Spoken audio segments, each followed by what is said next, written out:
Alright guys, this is again on Corona, but this topic would be on poverty. Corona and poverty. Alright, I dedicate this to a picture I got on social media of a woman from India who, not because of Corona, getting the Corona, but the impact of the collateral damage of the virus.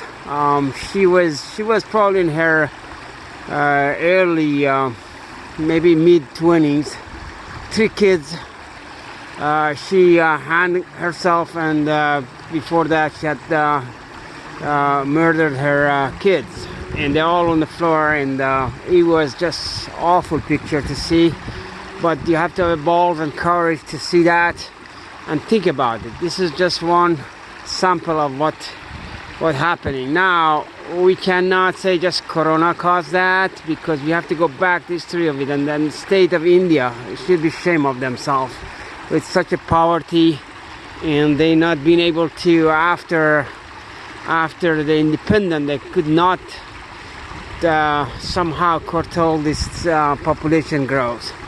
I give Chinese credit, we may not like their measure, their system, whatever you can bitch about it, but it's the fact that they don't experience millions of people living in poverty. So I give definitely credit to Chinese and discredit India, and is whatever I call democracy.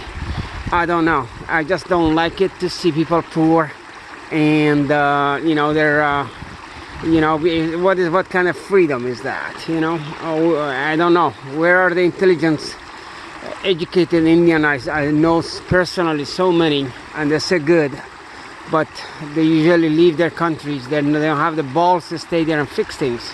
It's been going on. I challenged them, many of them, and they all agreed with me. I have talked to, but God, got to be at the very strategic level, the national level. India should be ashamed of themselves, And now you're asking the whole, I don't know, 1+ billion. They're very close to Chinese population anyway. Pretty soon, probably past that. It's not something to be honored about. It's a shame of themselves. They should control that population growth. And they doesn't look like they have a good record.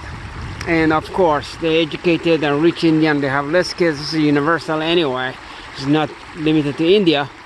But that picture of that woman really struck me hard. I just couldn't imagine why where is her husband? Where is the man there?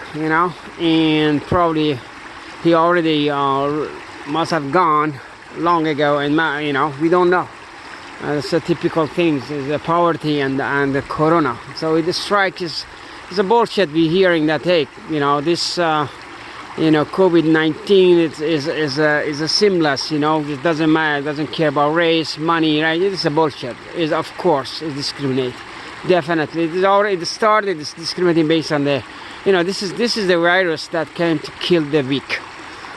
Poor, old, and, I cannot imagine, let's say, strikes Bangladesh. We're going to have 1 million people die in the streets. This is going to happen. I hope this would be weather related and somehow shy away, and God will give us mercy. As a human being, we're responsible to feel something. If we don't, and God, what you think when you die alone with a Corona, no matter how rich you are, someone have to have mercy about you. So is again my pillars is science, faith, and philosophy. Philosophy instigate me to think. Faith tell me be strong and face and talk truths and don't scare. And science tell me use your mind to find the reasons for everything. And I think combination of all these three is working very effectively for me, and I see that as my model and roadmap.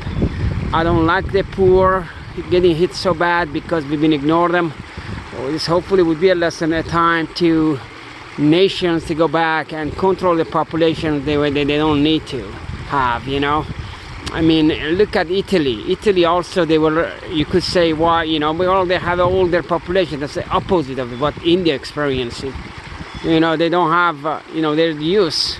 They don't make enough babies, you know, and they're losing. They were one of the first European countries, actually. Some other countries, like where I am, Iran too. I'm from there, you know. The people are not making babies at this stage, or the last, I would say, 30-20 years. So, but only poor, and they're making.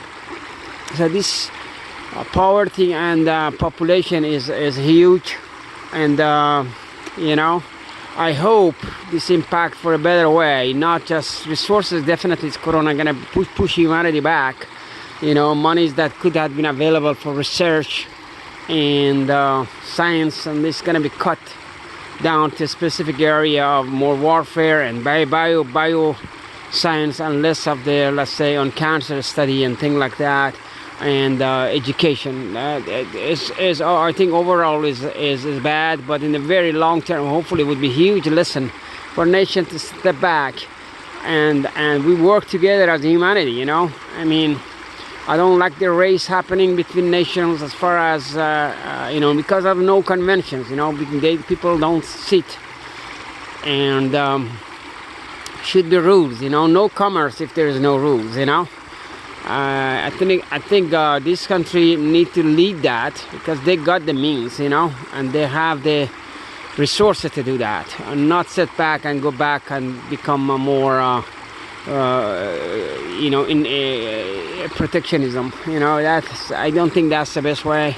Nor I think should be naive enough to go expecting, you know, going back to old ways and just get anybody to stick up to us, you know, here. But it's just I can't see both sides of the argument, but nonetheless it had to be a very optimized solution to this. So this all to that poor woman I saw is heartbroken, you know. It's not because she got corona, but it's because the poverty and hunger that she couldn't feed the kids. It's a shame to India, I would say, and the world, actually. It's a shame to humanity. That I mean, if this is a strike, let's say Nigeria or other third world countries, you know, South America, other people, you know, we have, they're not ready. They're not prepared. Their health system is gonna crash. So nobody talk about it in that much because they don't have a voice. So I dedicate this to the voiceless of the world.